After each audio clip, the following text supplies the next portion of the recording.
puisqu'à la 27e minute, Paris était mené 2-0 par le 5e de Ligue 2. Je crois que cette saison, contre un adversaire français, les adversaires n'avaient jamais fait le break. Hein. Il est arrivé parfois que, notamment, Saint-Etienne ouvre le score, mais après, prennent l'avalanche. Paris était mené 2-0 par Dunkerque à la 27e minute. Est-ce pour vous préoccupant? On fait un petit habillage, tranquille, et puis voilà. Est-ce que c'est préoccupant, Jérôme? Oui ou non? Non? Greg? C'est pas anodin. C'est donc... oui, c'est préoccupant. Oui, plutôt oui. Hugo? Non. Non? Ah, vous avez un petit hésité. Ouais. Bernard, contrat ou pas contrat? Contrat. Contrat. Ah ben là, on est sur un super duel. Hein. Café ou pas café? Vous lancez le jingle, s'il vous plaît, Président? Super jingle. Oh, sorry, ouais. Pourquoi cet accent anglais? C'est super duel. Ouais, mais pour un super jingle. Bernard, Greg, qui commence? Tonton Bernard ou cousin Greg? Quand tu veux. Vas-y. Oui, allez, Bernard, vous allez prendre la main. Hugo et Jérôme, dans ce couple, qui porte la culotte? Allez, j'y vais vite fait. Allez, vite fait. OK. Est-ce préoccupant? S'il y a des gens qui sont préoccupés, on est toujours un peu inquiet. Hein. Voilà, Bernard, Dr Love, vous avez la main. Qu'est-ce qui vous a chiffonné? On y va, on vous écoute.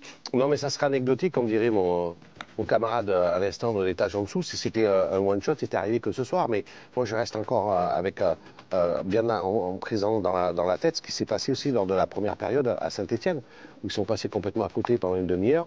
Moi, je n'ai pas trop compris le système hybride de Luis Enrique avec une défense à 3 centraux avec le ballon et à 4 avec João Neves sans ballon. D'ailleurs, on voit le but qui se prennent aussi, c'est encore une erreur de marquage et de positionnement de l'équipe. Donc oui, si c'est une fois, ça va. 2, je trouve que ça commence à faire beaucoup. Ouais, ok. Jérôme, non, c'est pas préoccupant. Ça vous préoccupe pas plus que ça? C'est le pari de cette saison. Il réagit beaucoup, il réagit trop, mais il réagit bien. Alors il est mené souvent. Pêle-mêle, Lens en coupe, Monaco juste après en décembre, et puis évidemment City, et puis plus quelques matchs en championnat, Saint-Etienne récemment aussi. Donc ce pari-là se nourrit de ça. Alors oui, ça pourrait être préoccupant si tu laisses des plumes, mais ce pari-là, quand il est mené, il gagne après. Et ça, c'est une nouveauté aussi. Donc non, je me suis habitué à ça. L'important quand tu fais des erreurs, c'est qu'est-ce que tu en fais après de tes erreurs. Et bien Paris les transforme en rage et gagne après. Et ça m'intéresse. Votre voisin a demandé pour le oui, qui est un peu préoccupé. Ils ont des problèmes. Si un problème, c'est derrière, parce que c'est une équipe forte, mais derrière, ça va pas, et dans les airs. Parce que là, quand même, le deuxième but de Dunkerque, c'est un remake du but de Liverpool. Hein. C'est Marquinhos qui monte pas au duel ou qui fait semblant d'y aller, donc ça fait 2. Le premier but, c'est un coup de pied arrêté, donc sur l'agressivité défensive, c'est quand même Guergen qui est pas le plus grand qui les mange. Donc ça arrive quand même souvent. C'est un peu souvent le même scénario. Et je trouve que ça n'a aucune chance d'être à Oda. Je ne vois pas Luis Enrique faire l'impasse sur ces problèmes-là. Ah, un mode opératoire qui a déjà été vu. Pourtant, vous n'êtes pas préoccupé, mon cher Hugo?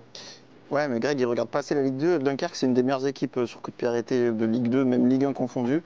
Et le PSG, il souffre depuis plus d'un an sur coup de pied arrêté, donc c'est pas une nouveauté. Bernard est inquiet de voir le PSG mener à Saint-Etienne. Derrière, il y a 6-1. Je suis absolument pas inquiet. Il y a eu peut-être un petit peu de décompression parce que c'est une équipe d'un niveau inférieur. Ils savaient qu'ils allaient remporter ce match assez facilement. J'ai absolument aucun souci.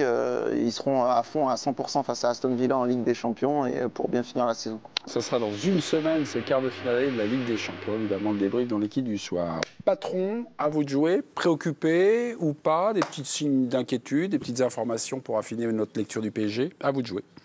Moi, je trouve pas. Je trouve que c'est même l'inverse. Je trouve que c'est du pain béni pour Luis Enrique par rapport à quand on affronte des équipes peut-être qui sont un peu plus faibles, leur montrer que s'ils ne sont pas dans la tête prêts, parce que moi je trouve que ces 2 buts, c'est vraiment qu'ils ne sont pas rentrés dans le match. Quoi.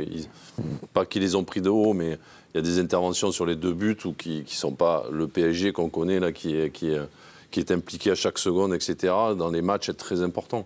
Donc moi je pense que c'est très intéressant pour la fin de championnat notamment, pour maintenir son groupe sous pression, en leur expliquant que dès qu'ils sont un ton en dessous, on se met en danger. Donc éviter cela au maximum, et je trouve que c'est pas si préoccupant que ça. J'aime bien cette analyse. Je vais aller voir Giovanni Castaldi. Vous étiez à Dunkerque. Alors, je ne sais pas où vous étiez. Est-ce que vous avez entendu réagir Luis Enrique? Vous avez peut-être pas forcément suivi sa conférence de presse, mais suivi un peu par écran, smartphone interposé, ce qu'il avait dit. Est-ce que c'est le genre de truc que Luis Enrique a dit après la rencontre? Alors, mais pour le coup, j'étais en zone mixte avec les joueurs. J'ai pas eu directement Luis Enrique en conf de presse. Ce que je peux vous dire pour avoir échangé avec quelques membres du staff, c'est que ce qui s'est passé, et on a raison de le coller à ce qui s'est passé à Saint-Etienne, forcément le staff n'était pas content. Les joueurs en sont pleinement conscients. Nuno Mendes, qui est venu en zone mixte, l'a dit. Effectivement, voilà, on a fait des erreurs. Maintenant, moi, ce que je trouve qu'il y a d'hyper rassurant dans ce PSG-là, même s'ils font des erreurs et qu'ils prennent des buts, c'est que derrière, il n'y a pas de panique. Je trouve que c'est une équipe qui connaît son football. Elle sait que quand elle est en difficulté, elle doit s'appuyer sur ce qu'elle fait bien. Et voilà, il y a une forme de sérénité. Alors, quand ça sera plus haut, c'est des erreurs à ne pas refaire, mais ils ont conscience de ça. Je ne vois pas une équipe qui doute, une équipe qui inquiète. Je voulais juste dire un mot à Bernard Lyons. Je ne sais pas si je suis muté à Dunkerque, mais en revanche, je regarde tous les matchs du Paris Saint-Germain. Et s'il est inquiet sur le système hybride à 3, ils font ça depuis 1 an et demi et ça les a pas empêchés de taper Liverpool et de les éliminer avec une défense à 3. C'est ce que fait Luis Enrique depuis qu'il est arrivé, donc il n'y a pas de problème. Et par rapport à la décompression, on va écouter Vincent Cinsault. Attendez, bon, attendez, on a le temps jusqu'au bout de la nuit. Regardez, Bernard vous regarde. Bernard, vous êtes trompé, voilà, vous regardez tous les matchs de Saint-Etienne. Non, parce que j'ai essayé de faire synthétique, mais c'était avec Joao Neves. Ouais. T'étais arrière droit. On peut pas dire que c'est son arrière droit. Il le fait tout le temps, Bernard. Oui, enfin, Joao Neves, je l'ai pas vu jouer à. Il l'a fait face à Monaco. Il n'a pas joué. Ils ont tapé Monaco comme ça. Bon, bah, il est arrière droit. Est-ce que vous avez le sentiment que sans cette faute-là, le match y change? Alors, attendez. On a juste un petit truc. Il y a Bernard qui va répondre à Giovanni, puis après on écoutera Vincent. Joao Neves, bon, donc il a joué de toute la saison latéral droit, dont acte. Mais ce que je trouvais très étonnant, c'est la façon à la récupération de balle quand il passait à 3. Le seul point fort qu'il y avait à Saint-Etienne, c'est Davitashvili. Et le seul but qu'ils ont pris et qui est passé comme ça, c'est dans le dos de Joao Neves. Et c'est ça m'a surpris. Ils l'ont réglé après, et après ça a été terminé. Davitashvili, on l'a plus vu, et il est sorti. C'est ça que je voulais dire. Ok, d'accord. Je n'ai pas dit que c'était la première fois qu'il jouait comme ça. Je dis juste que Joao Neves, bon, je n'ai pas fait gaffe que depuis le début de la saison, c'était lui le titulaire au poste d'arrière droit. Donc vous avez raison d'insister. Tu pensais que c'était Hakimi, non? Ben oui, mais je me suis trompé, donc je m'excuse, je présente mes plus plates excuses à Giovanni Castaldi. Je me semblait que Joao Neves y jouait pas depuis 2 ans arrière droit, effectivement.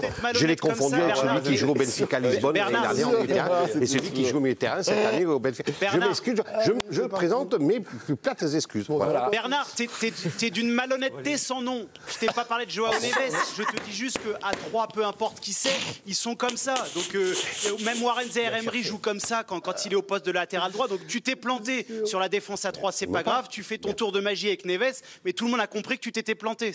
Mais non, c'est toi qui n'as pas compris ce que j'ai voulu dire. Mais c'est pas bien grave. C'est pas bien grave. T'as pas parlé de Neves, c'est pas vrai. On va avancer parce que vous avez croisé Vincent Cinsault, le premier buteur de la soirée. On a entendu votre 12 questions, donc je suppose que la conversation a été initiée par l'arrière droit de l'équipe du soir, qui joue toujours arrière droit, c'est Giovanni Castaldi. On y va, Giovanni face à Vincent Cinsault. Allez, on y va. On en parlait un peu avec Vitinha, forcément inconsciemment, de jouer à Anfield contre Liverpool, tu joues Dunkerque en Coupe de France, c'est pas forcément la même motivation. Je pense pas qu'il nous ait pris de haut parce que t'arrives pas en demi-finale par hasard, surtout qu'on avait quand même sorti 3 équipes de Ligue 1, dont 2 de Ligue des Champions. Mais inconsciemment, c'est sûr que tu peux pas demander à des joueurs d'être aussi concentrés et même dans l'envie quand tu joues à Anfield que quand tu joues contre Dunkerque, il faut être réaliste. Alors là, il vient de réveiller Freud, l'inconscient, les trucs. Moi, j'ai pas trouvé nos Parisiens les mains au du guidon. Les 20 premières minutes, si. Les 20 premières minutes oui. Alors, la première demi-heure, si. Moi, j'ai vu le double bus dunkerquois, mais j'ai pas vu. Mi-temps, parce que Dunkerque passe à ça de mettre le 3e pendant les arrêts de jeu de la première mi-temps. Il faut quand même pas une première mi-temps. Les 20 premières minutes, mais après, vous faites référence à... Oui, parce que tu sens que c'est un petit peu plus, un petit peu moins, mais c'est pas si simple. Le but d'Embélé, il tombe même un peu comme ça, je trouve. Mais c'est surtout sans le ballon. Et il évoquait, Johan. Il ne s'attendait pas, je pense, à prendre des transitions comme ça et que les mecs se projettent à 4-5 parce qu'ils n'ont pas eu le ballon, mais quand ils ont attaqué quand même... Ils n'ont pas fait semblant, On parle de double bus, mais quand ils ont attaqué, ils y sont allés. Ils ont eu des grosses occasions. Ils ont eu des occasions. Pendant tout le match. Remarque pendant le super duel qu'il avait noté, c'est Grégory Schneider, sur les problèmes, sur corner, sur les coups de pied arrêtés du Paris Saint-Germain. Remarque que nous avez donné juste avant le match retour contre Liverpool, Bernard Lyons, vous les aviez suivis contre Brest. Et c'est vrai que sur les coups de pied arrêtés, on sent qu'ils sont emmerdés ou désorganisés. Et à l'inverse, Dunkerque marque 3 fois contre Brest. D'accord, Pierre non était. mais, Oui, mais Jérôme, ce qui moi me surprend, c'est que tu vois la progression du Paris Saint-Germain de Luis Enrique depuis 18 mois. Et tu te dis, ça arrive à progresser dans tous les secteurs de jeu, sauf sur celui-là. Et que quand même, ce sont des phases de jeu statiques où que tu travailles, que ce soit offensivement ou défensivement. Et là, tu as l'impression que c'est récurrent. Et qu'il continue à prendre des buts mais il n'a pas les joueurs qui sont évitables. Il a Donnarumma qui... bon là c'était Safonov. Mais Ce soir, il paraît Donnarumma, le pauvre. Non, mais je sais. Tranquille, ce soir, il n'est pas là. Oui, bah, d'habitude. C'est un gardien qui règne pas dans sa surface. À Liverpool un peu quand même. Oui, non mais... Tu peux pas prendre un match comme ça et en faire une généralité. Non, mais c'est que vous avez même dit la conversation est née de votre observation. Et ensuite, il y a un problème d'agressivité et aussi de gabarit, de taille dans ces phases de jeu au Paris Saint-Germain. C'est Beraldo. Les coups de pied arrêtés, c'est l'agressivité de toute manière.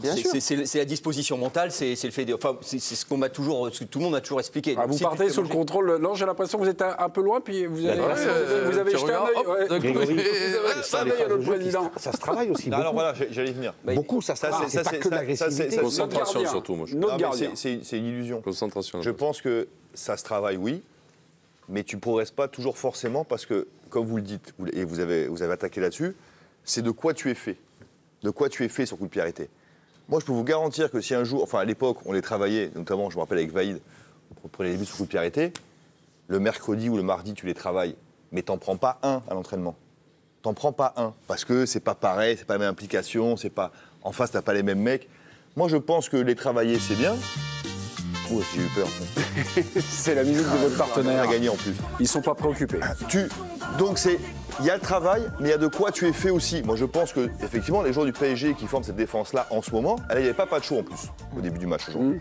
Pacho, lui c'est un arbre, hein, c'est pas pareil. Hein. Lui tu le bouges pas. C'est pas Beraldo. Ouais. Puis même les travailler, c'est t'es arrêté. T'attends, le mec qui tire le truc, donc t'es concentré. Tu vois, c'est pas après une phase de jeu, t'arrives, tu dois te passer. Bon, pour moi, la base, c'est vraiment un truc de concentration.